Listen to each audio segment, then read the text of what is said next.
회사에서 돌아올 때면 언제나 모대학교 앞을 지나가게 된다.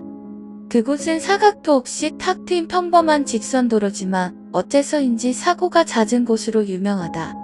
그 길을 자주 다니지 않는 사람들은 잘 모르겠지만 매일 그곳을 지나가는 나는 그 이유를 안다. 그 길에 있는 어떤 아저씨 한 명 때문이다. 그 아저씨는 학교 앞 횡단보도 가장자리에 서 있다. 그것도 매일. 비가 오는 날에도 낮에도 밤에도 그저 무표정한 얼굴로 거기에 가만히 서 있을 뿐이다.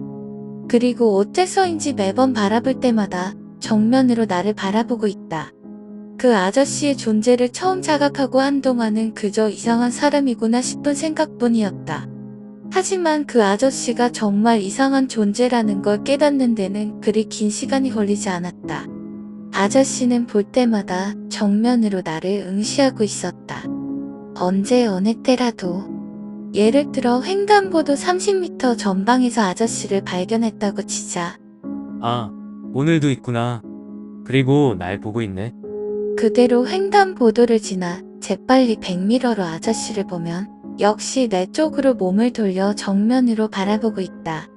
얼마나 괴상한 것인지 알겠는가?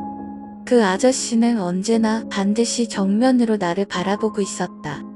방향을 바꾸는 것 같은 기척 하나 없이 계속 정면으로 바라보고 있는 것이다. 그걸 깨닫고 나서 나는 확신했다.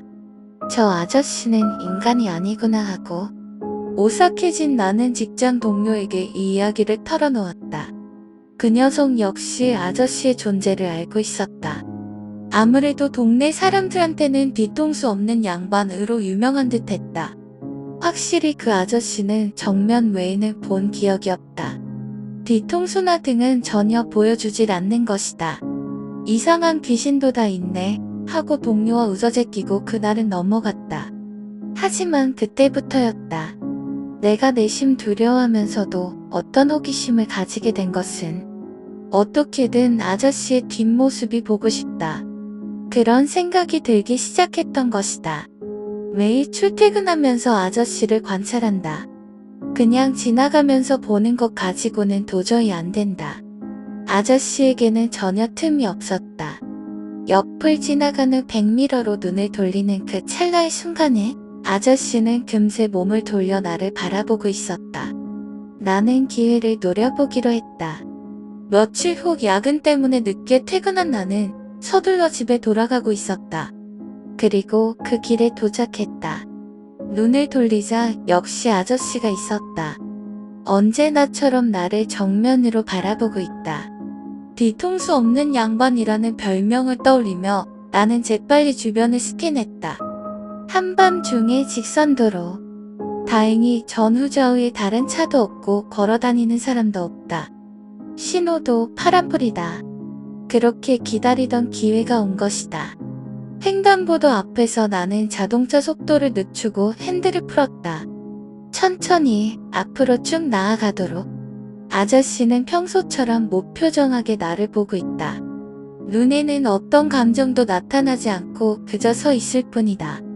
하지만 다시금 자세히 본 아저씨의 모습은 평소보다 기분 나쁜 것이었다. 무슨 생각을 하고 있는지 전혀 가늠이 되질 않는 것이다.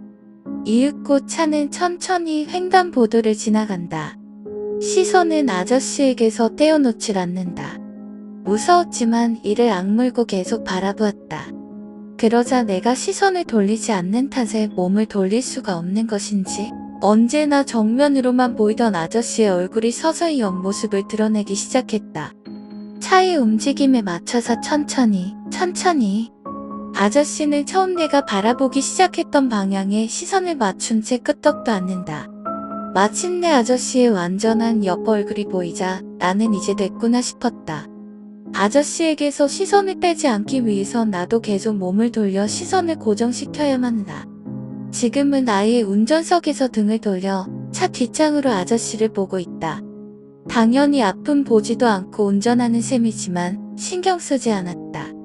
이제 조금만 있으면 뒤통수 없는 양반의 뒤통수를 볼 수 있다.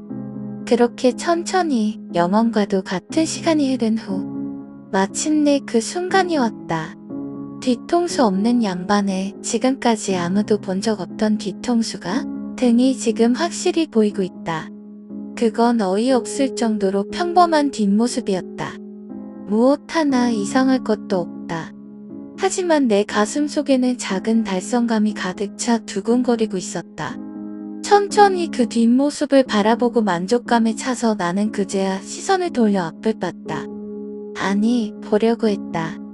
나는 시선을 돌려 앞을 보려 했지만 시선을 돌리는 도중 그만 얼어붙고 말았다. 조수석에 아저씨가 앉아 있었다.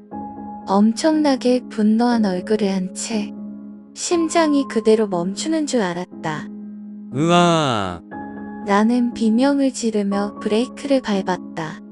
하지만 분명 서행하고 있던 차는 어째서인지 강한 충격과 함께 그대로 급발진해 전봇대에 부딪혔다. 나는 그대로 실신했다. 이튿날 아침 병원에서 정신을 차린 나는 곧바로 경찰에게 사고 경위를 설명해야만 했다. 다행히 주변에 아무도 없었기에 나를 빼고 다른 피해자는 없었다. 경찰은 사고의 원인을 과속에 의한 운전 미숙으로 단정지었지만 나는 항의할 기력도 없었다. 그딴 이야기를 해봐야 믿어줄 거란 생각도 들지 않았고 그 사건 이후로 5년이 지났다. 나는 지금도 출퇴근길에 그곳을 지나간다. 아저씨는 변함없이 그 자리에 서 있고 변함없이 사고도 졌다. 다만 딱 하나 바뀐 게 있다면 내가 더 이상 아저씨를 바라보지 않는다는 것이리라. 그때 사정 청취를 하러 왔던 경찰관이 무심결에 말했던 한마디가 아직도 기억 속에서 잊혀지지 않기 때문이다. 그 양반 이번에는 안 데려갔구만.